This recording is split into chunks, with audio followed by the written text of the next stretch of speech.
Pokefans, welcome back to part 7 for Wild Terra Pokemon only Nuzlocke challenge in Pokemon Violet. It has been pretty fun till now. In the last episode, we went ahead and defeated the Cascraffer gym as well as the Poison Crew, which has been a bit tougher. This episode will be moving on forward and trying to challenge the Medalicity gym, which is quite close to us, and try to see if we can reach Montenevera gym and challenge that one as well. It's gonna be pretty fun today. And we have a couple different Terra Pokemons that we can catch as well, so I'm really excited about it.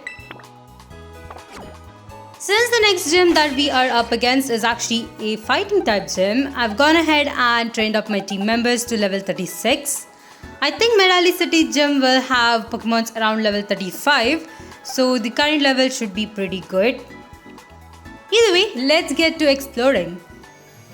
Right next to Medalicity gym, we have this Wild Terra Pokemon, which is a Breloom.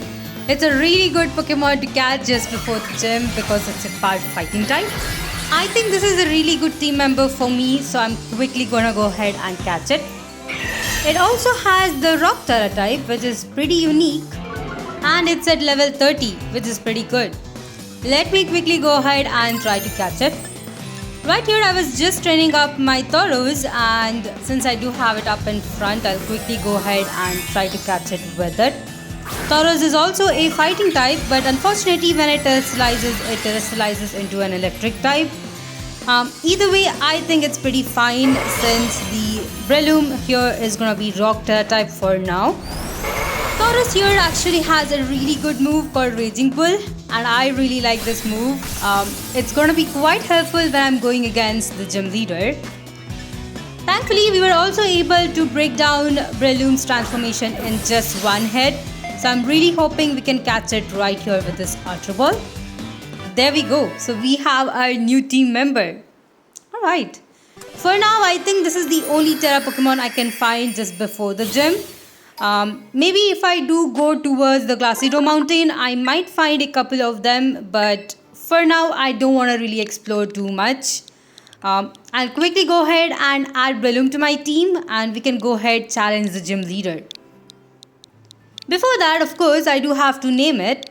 In this case, I went ahead with Toad, which is, I think, a very common name for Breloom. Either way, I am very excited to have this one. The next thing for me to do is go ahead and initiate the gym test right here. I feel like Medalicity gym test is very unique. It's one of the favorite gym tests I have in this game because it just goes based on the clue that we have to actually find. As always, we do have Nemona coming right up to us right here. As usual, she wants to actually battle us, but she doesn't have the right Pokemons. So I guess she tells us to just go ahead and battle the gym, then come back to here and challenge her. I think that's pretty fine. She will have her Pokemons around level 36. As long as you have a Pokemon around the same level, I think you'll easily be able to defeat her. In my case, I think I'm actually ready for both her as well as the gym test. As usual, let me quickly go ahead and complete the gym test. I think I already know the answers, so I'll just skip ahead. When the first time I went through this gym test, I was super puzzled. I wasn't really sure what I was supposed to do. But once I got to know the clues, it was super easy to kind of get the right ingredients. Either way, let me quickly select all the correct answers for his questions. And the last one is lemon. There we go. So that is the correct answer. And as soon as the chef right here tells it, the battlefield appears. Now, this thing has definitely puzzled me a lot. I'm not really sure how they do this. Do they kind of like clear out the tables, or is there something else, kind of like a mechanism that converts this one into a gym field? I'm not really sure, but I think it's pretty cool. Either way, there we go. We have completed the gym test. Let me go ahead and I guess talk to him once more to start the gym battle. Alright. This case, the gym leader is actually Larry. I was hoping that they wouldn't keep Larry once more in the Elite Four, but it kind of feels like it's a redundant. I really wish they had another gym leader to kind of add, or just remove Larry from the Elite Four and have someone over there. Either way, as we know, since this is the gym battle, he's actually gonna have normal type Pokemons. So as long as you have a fighting type Pokemon in your team, I think this gym is gonna be pretty easy. In my case, I do have Tauros and Breloom. I'm not really expecting to use any other Pokemon, but in case I can't really use my fighting type team members, probably I will go for the others. As usual, he actually starts the battle with a Komala, which is pretty cute. But it can put your Pokemons to sleep, so I would recommend just taking it down in 2 hits if possible. In my case, I started with Bubbles, who is my Floatzel, and it does have the move Brick Break. I can actually go ahead and take it down in the next turn, but sadly it has used Yawn, so my Bubbles will go to sleep after the second turn. Pretty bad. In order to avoid this, you could kind of have it hold a Chesto Berry or the berry that will actually wake it up. Or of course you can definitely use Awakening. In my case, I really am not gonna use it for now. I think I'll switch out into my other team members who could possibly just take him down. The next Pokemon I'm gonna go ahead with is Breloom, who, by the way, if you know, I just went ahead and leveled it up a few more levels, I think around level 37. In this case, his second Pokemon is Dunsparce, which is at level 35. Already his Pokemons are very close to my Pokemon level, so I'm a bit worried. Dunsparce will definitely go with Glare in case if you haven't switched out your Pokemon from the first one. In my case, I'm just hoping that I'll be able to use Mach Punch to take this one down. Hopefully my Breloom does not get paralyzed. He also will spam Hyper Drill, which is a very powerful move, so you do have to be a bit careful in case your Pokemon kind of gets paralyzed. In my case, I got really lucky and was able to take down the Dunsparce. The next Pokemon I think will be his main Pokemon, unless I forgot any one of his team members. In between, it seems like Talonflame has learned Air Release, which is a really good move, so I went ahead and thought it that move.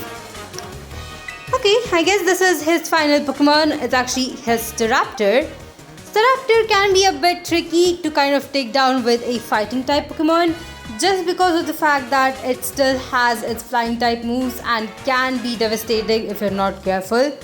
In the case right here, I think it will work pretty fine considering that my Tauros actually has a electric type. So if I do terrestrialize it, I think I will not get hit by the flying type move that hard. So it should be pretty good. Either way, let's see if we can take down Staraptor pretty easily. As usual, Staraptor doesn't really have that good of a defense stat. So as long as you have a powerful fighting type move, you will be able to one-shot it, or maybe at least take it down in 2 turns.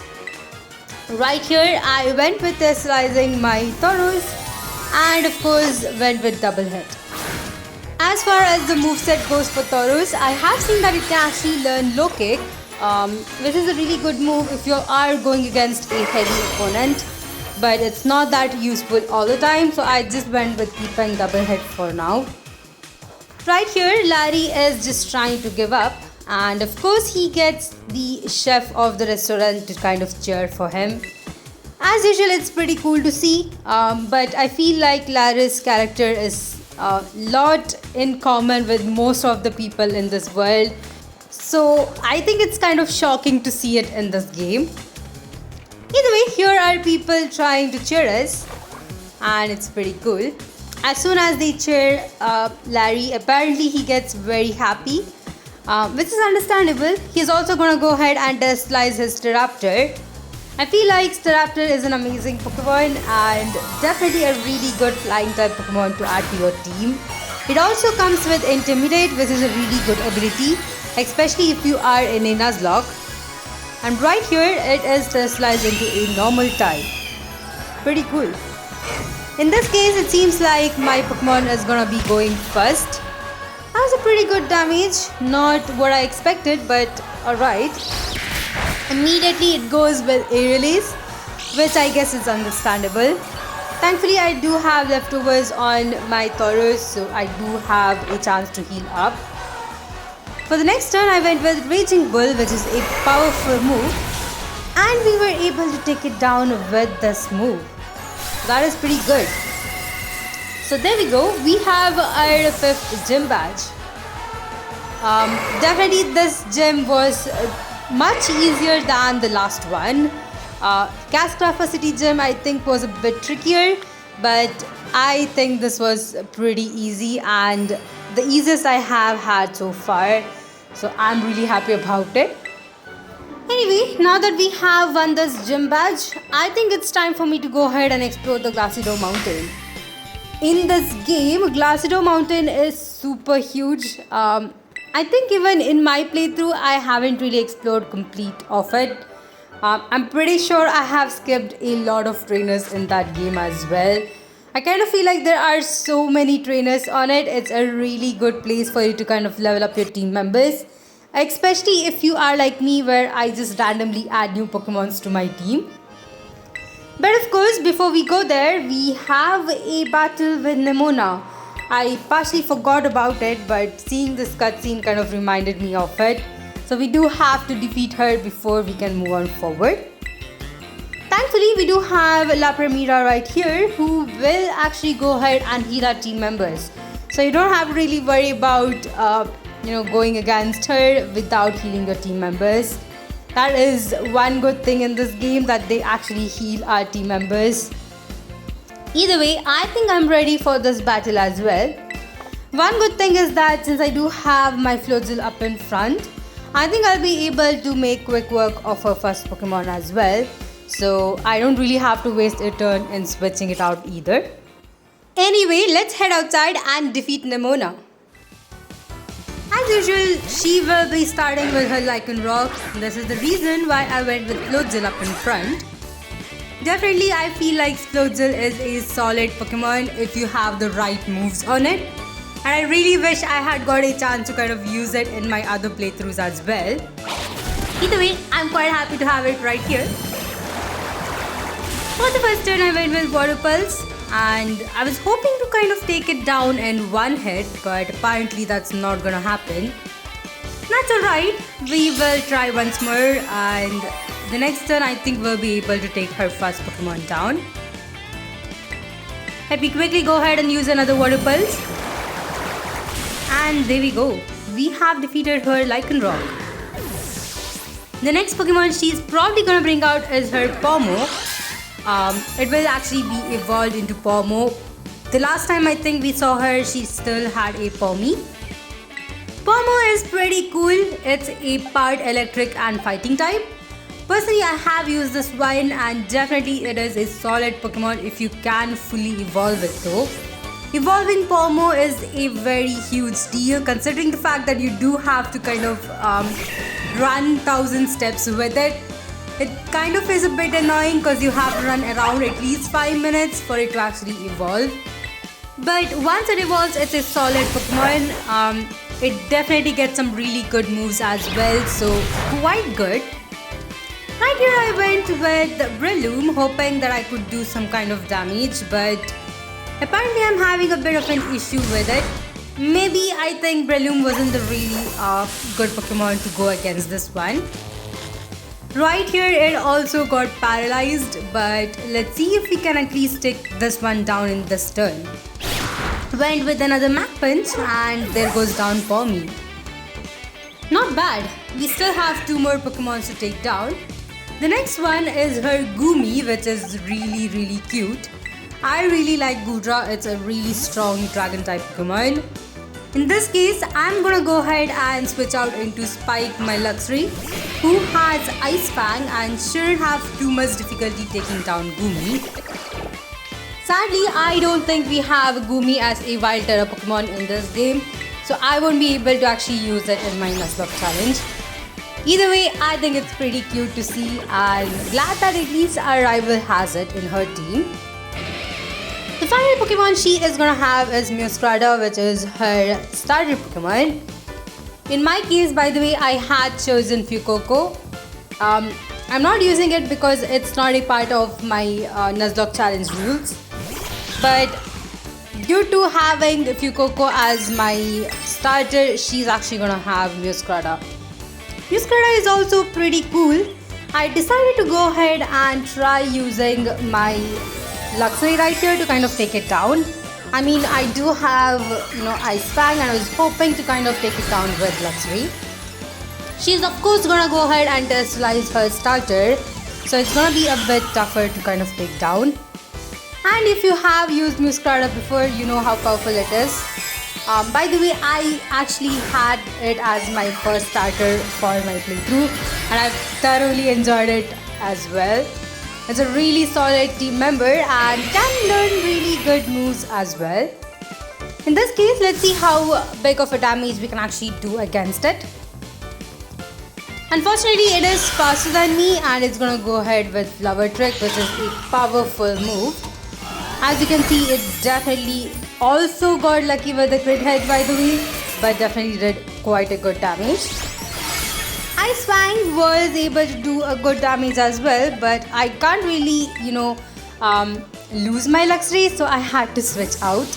In this case, I went with Talonflame, who will be definitely able to take Muscrada down. Sadly, Talonflame still has Flame Charge. I was hoping for a better fire type move, but it still is stuck with this one. Once more, Muscrada went with Flower Trick, but this time it doesn't do that good of a damage, even though it got a second crit hit. Thankfully, I was able to take it down in the very next turn with Flame Charge. And there we go, we have defeated Nemona once more. I feel like the rival battle in this game is definitely pretty easy. But of course, when I compared Nemona with Hop, I feel like Hop was much easier. Either way, it's pretty nice to see that she has added a couple different Pokemons to her team as well. Now that we have defeated her, it's finally time for me to go ahead and explore the Garcido Mountain. I also have to level up my team members quite a bit, considering that the next gym is gonna be around level 41 to 42. That's pretty high, considering that my current level of team members are around level 37. Either way, since we do have quite a lot of trainers in the Garcido Mountain, it's pretty easy for me to actually go ahead and train them up. While training up my Pokemon against a random trainer, my Taurus went down for a crit hit from a Brackish. This is pretty bad because I was hoping to kind of use Taurus for the next gym as well. But it was like my Taurus was at complete health, and for a takedown from this Brackish, it actually went down. It also, by the way, didn't use any Screech, so it wasn't like my Taurus was in minus defense. But sadly, it went down, so I can no more use my Taurus. I'm just really not sure what to do anymore. I was really hoping to kind of use my Taurus, but unfortunately, I just lost it right now. I think the only thing I can do is just add Nuzlocke to my team and just keep Taurus in the death box. But at least one good thing is that my Nuzlocke right here is actually evolving. Since I did switch it in, I had to kind of train this one up. And Montenavera gym will be around level 41 to 42. So I do have to have my team members around the same level. And while leveling up my Nuzlocke, it actually completely evolved. This is pretty nice. And it's learning the move Hammer Arm, which is pretty good. I think I'll go ahead and teach it this move as well. Now that this is done, I'll also go ahead and try to see if I can evolve Sandygast, which is another Pokemon that will evolve around level 42. Alright, there we go. I went ahead and trained this one up as well. I feel like training these Pokemons in this game is pretty easy because the Pokemon around you are pretty high in level as well. So you kind of get more EXP when you defeat them, which is very good for me since I am kind of training a lot of Pokemon at the same time. But anyway, now that we have all of my team members here, as you can see, everyone is at level 41 and 42.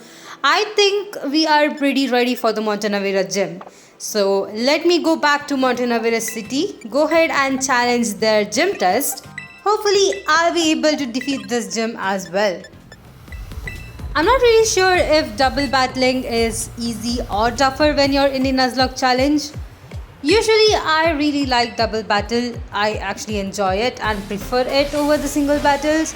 But I feel like when you are going through a Nuzlocke challenge, it becomes much tougher. It's so much easier to kind of lose your team members when you're in a double battle than when you're in a single battle. So this is gonna be a bit tough of a gym battle for us. Either way, I think we are ready. Now, just to be in the safer side, I went with Floatzel and Luxray as my first two team members. Both of them have Bite, and I think I'll go ahead and focus more on Bennett since I feel like it's better to take it down. Now, thinking back on this battle, I feel like I should have kind of targeted Mimikyu first, just because of the fact that it does have Disguise. But let's see how we can actually take it down on later, since I did choose to kind of go with Bennett. Thankfully, we were able to take it down in the first turn. So she is gonna bring out another team member right here. I think the next Pokemon she is gonna bring out is her Houndstone, which is pretty powerful. Once more, I think I'll go ahead with taking Houndstone down rather than going with Mimikyu. Now I do have a strategy right here, and it's actually using her own Pokemon against her own Pokemon. So for that to actually work, I do have to kind of take down Bennett and Houndstone. Let's see if we can take it down in this turn. Thankfully for me, Luxray actually didn't get hit in this turn, so I don't really have to worry about switching it out. Although I do have to be a bit careful on my Floatzel right there. This turn I went with Liquidation on Houndstone, which definitely did more than half of its damage and decreased its defense. This turn Mimikyu went for my Luxray, which meant that at least I didn't have to worry about my Floatzel. Thankfully, both of my Pokemons were able to take down Houndstone in one hit once more. Pretty good. So she will be bringing out, I believe, her last Pokemon right here, which I think will be Toxicity. For that case, I do have to kind of switch out my Floatzel from the team. Right here, due to Luxray using Volt Switch, I went ahead and brought out Corey, who is my part Psychic and Fairy Pokemon. I think I made a mistake of bringing Gardevoir out. Gardevoir can easily be taken down sometimes with certain moves, and I did not really think more about it. I also went ahead and for the next turn switched out my Floatzel into, I'm thinking I'll go for Dungeon Spa since it does have some ground type moves. By keeping Floatzel up in front, I'm hoping that Toxicity will actually use a electric type move. It's actually needed for my strategy, and I'm hoping it will actually work. At this point, I was just trying to check if I could see the description for Punk Rock ability, which is actually the first time I'm seeing it. Apparently, it's an ability that Toxicity can actually have. Either way, let me go ahead and switch out into Dungeon Spas and see what else I can actually do. I'm not really sure if I do want to still keep Gardevoir up in front, but I think I can still survive one turn. So let's see how that goes. Once again, with Gardevoir, I will be targeting to Toxicity since it is the main Pokemon of the gym leader, and she will actually be terrestrializing it into a ghost type right now. As usual, before she terrestrializes, it seems like we do have this really cool animation right here where Houndstones just come out of the ground and they are completely vibing to her music. I mean, I totally get it. It looks like a really cool atmosphere to have a battle. And there we go. She is going to terrestrialize her Toxicity. It's pretty nice, but Toxicity doesn't really have that good of a defense stat, I feel. If you do have a really strong dark type move, which is physical, I think you'll be able to kind of take it down. Alright. At least Gardevoir knows Psychic this turn, and that was a really good damage right there. And I was waiting for this discharge right here. As you can see, the discharge kind of hits all the Pokemon in the battlefield, And it did take Mimikyu's disguise as well, which means she just broke her own Pokemon's disguise. That is a really good thing, and that is what I was actually basically waiting for. Now that Mimikyu's disguise is down, I can go ahead and try to take it down as well. Although I do have to be a bit careful, my Gardevoir's health is less than half. Maybe it's time for me to just switch it out. Unfortunately, the group actually went ahead and cheered the gym leader instead of me, since I actually didn't terrestrialize my Pokemon. So I just gave a free kind of up for all the stats for the gym leader. It's pretty bad, but I think I will still be able to survive this. For the next turn, I went ahead and switched out my Gardevoir just to make sure that I don't lose it. And I made sure that my Dunsparce will kind of hit toxicity. There we go, that was a good call. Let me see if I can take down toxicity in this turn. Of course, my Dunsparce is a bit slower now that it's actually paralyzed. So I do have to kind of wait my turn. Alright, there we go. We are at least able to hit Dragon Rush and take down her main Pokemon. Pretty cool. So now that we have taken it down, there's only one Pokemon on the battlefield, which is Mimikyu. We'll be able to take it down right here in the next turn. Let me just use a random move and take it down. I mean, I don't really have to have a move, but I do have to be careful as to make sure I at least hit it. As usual, Mimikyu is faster, but right here I went with Rock Slide, which did definitely a good damage. Upcoming with Drill Run, and we almost took it down. Once more the crowd is cheering, and apparently they're cheering only to rhyme. When I was going through my playthrough, this never happened. Every single turn they actually hyped up my team members, increasing my team's stats. But for some reason right here they're actually helping her. I'm not really sure if this is kind of a thing that happens. Definitely a first time I'm seeing. But either way, we were able to defeat Montenevera Gym as well.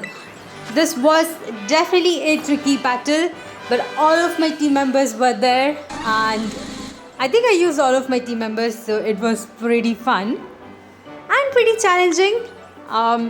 Definitely pretty good. I think it's cool that we have got our 6th gym badge as well. So we have completed 6 gyms. I think we have defeated 3 Titans and 3 Team Star bases. We are almost halfway done with the game, and it has been super fun. Let me know in the comment section what you thought about this episode and how tough your gym battles were as well. Either way, that's all for today's episode. In the next episode, we'll go ahead and challenge the next gym leader, but also I do want to tackle the next Titan as well. Either way, I think it will be pretty fun and interesting. But that's all for today's episode. So thank you all for watching. Please like and subscribe to my channel. If you'd like to support me more, check out the links in my description. And I'll see you guys in the next one.